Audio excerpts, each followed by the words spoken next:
할렐루야, 수완이 하나님교회 성도 여러분, 또 아침 묵상 오늘의 말씀에 참여. 지난 밤도 평안하셨습니까? 내일은 목요일 아침입니다.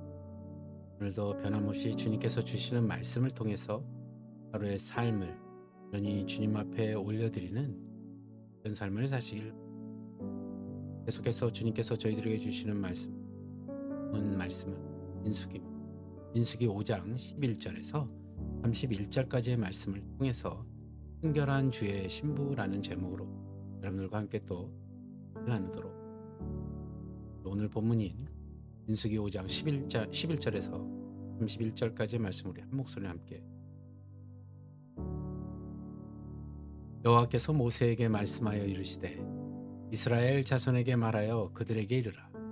만일 어떤 사람의 아내가 탈선하여 남편에게 신의를 저버렸고 한 남자가 그 여자와 동침하였으나 내 남편의 눈에 숨겨 드러나지 아니하여 그 여자의 더러워진 일에 증인도 없고 그가 잡히지도 아니하였어도 그 남편이 의심이 생겨 그 아내를 의심하였는데 그의 아내가 더럽혀졌거나 또는 그 남편이 의심이 생겨 그 아내를 의심하였으나 그 아내가 더럽혀지지 아니하였든지 그의 아내를 데리고 제사장에게로 가서 그를 위하여 보리가루 10분의 1 에바를 헌물로 드리되 그것에 기름도 붓지 말고 유향도 두지 말라.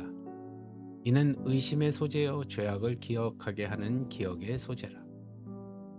제사장은 그 여인을 가까이 오게 하여 여호와 앞에 세우고 호기에 거룩한 물을 담고 방막바닥에 티끌을 취하여 물에 넣고 여인을 여호와 앞에 세우고 그의 머리를 풀게 하고 기억나게 하는 소재물 곧 의심의 소재물을 그의 두 손에 두고 제사장은 저주가 되게 할 쓴물을 자기 손에 들고 여인에게 맹세하여 그에게 이르기를 내가 내 남편을 두고 탈선하여 다른 남자와 동침하여 더럽힌 일이 없으면 저주가 되게 하는 이 쓴물을 내 해독을 면하리라.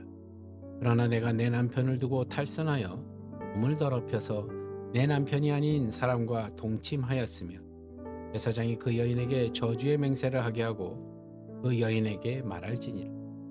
여호와께서 내 넓적다리가 마르고 내 배가 부어서 내가 내 백성 중에 저주거리 맹세거리가 되게 할지라. 이 저주가 되게 하는 이 물이 내 창자에 들어가서 내 배를 붓게 하고 내 넓적다리를 마르게 하리라 할 것이요 여인은 아멘 아멘 할지니라. 제사장이 저주의 말을 두루마리에 서서 그 글자를 그 쓴물에 빨아넣고 여인에게 그 저주가 되게 하는 쓴물을 마시게 할지니 그 저주가 되게 하는 물이 그의 속에 들어가서 쓰리라. 제사장이 먼저 그 여인의 손에서 의심의 소재물을 취하여 그 소재물을 여호와 앞에 흔들고 제단으로 가지고 가서 제사장은 그 소재물 중에서 한 움큼을 취하여 그 여자에게 기억나게 하는 소재물로 제단 위에 불사르고 그 후에 여인에게 그 물을 마시게 할지라. 그 물을 마시게 한 후에 만일 여인이 몸을 더럽혀서 그 남편에게 범죄하였으면 그 저주가 되게 하는 물이 그의 속에 들어가서 쓰게 되어 그의 배가 부으며 그의 넓적다리가 마르리니 그 여인이 그 백성 중에서 저주거리가 될 것이니라. 그러나 여인이 더럽힌 일이 없고 정결하면 해를 받지 않고 임신하리라. 이는 의심의 법이니 아내가 그의 남편을 두고 탈선하여 더럽힌 때나 또는 그 남편이 의심이 생겨서 자기의 아내를 의심할 때에 여인을 여호와 앞에 두고 제사장이 이 법대로 행할 것이라. 남편은 무죄할 것이요 여인은 죄가 있으면 당하리라. 수백 년 동안 애굽 문명에 지대한 영향을 받았던 이스라엘 민족을 하나님의 선민으로 변화시키는 일은 공동체의 가장 작은 단위인 가정으로부터 시작됩니다.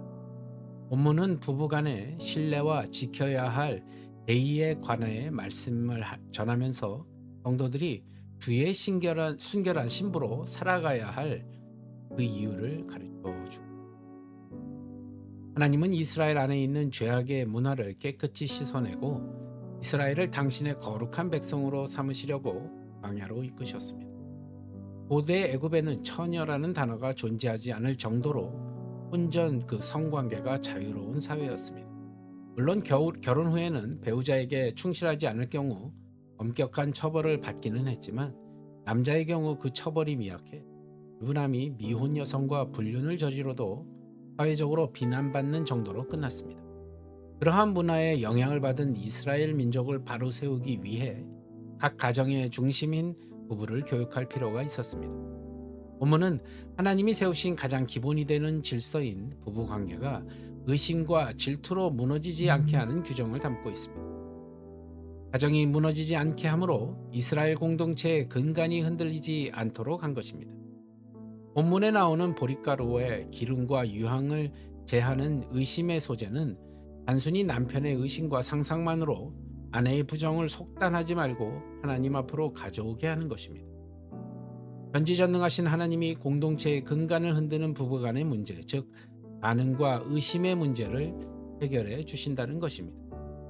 성도의 가정과 믿음의 공동체가 의심과 자기 소견에 따르다가 금이 가고 무너지는 경우를 종종 볼 수가 있습니다.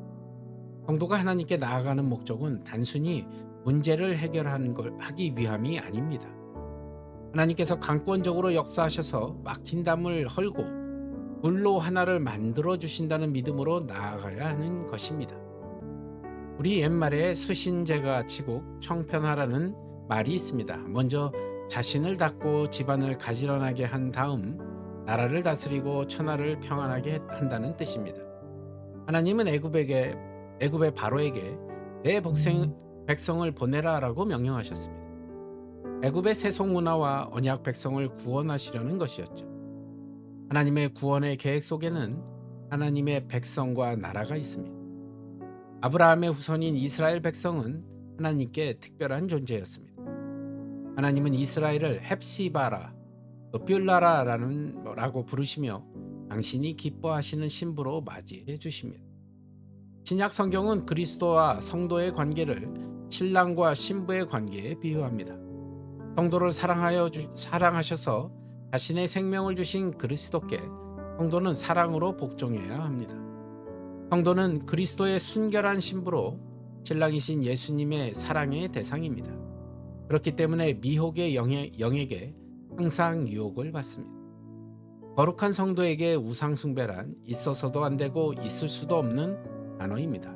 그런데 오늘날 성도에게 우상은 돌에 새기거나 나무를 깎아 만드는 것이 아닙니다. 예수님보다 더 사랑하는 가족, 하나님의 영광보다 더 사랑하는 사람의 영광, 돈을 사랑하는 것 등이 우상입니다. 하나님보다 주님보다 앞서 있는 그 모든 것이 바로 우상이라는 이야기입니다. 예수님의 순결한 신부인 성도는 신랑이신 예수님보다 더 사랑하는 것을 단호하게 제거해야 합니다. 그리고 예수님을 더욱 사랑함으로 사랑의 지경을 넓혀가야 할 것입니다. 부부간의 사랑은 뜨겁게 타오르는 열정이 아니라 서로에게 대의를 지키는 순결함으로 나타나야 할 것입니다.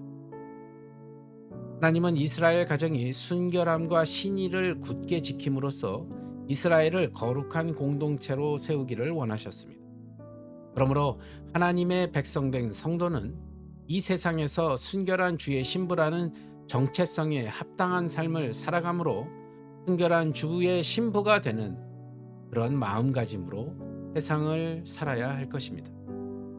서로가 사랑하며 주님께서 허락하신 가정을 위해 함께 나아가는 저와 여러분이 되시길 주님의 이름으로 간절히 축복합니다. 기도하시겠습니다.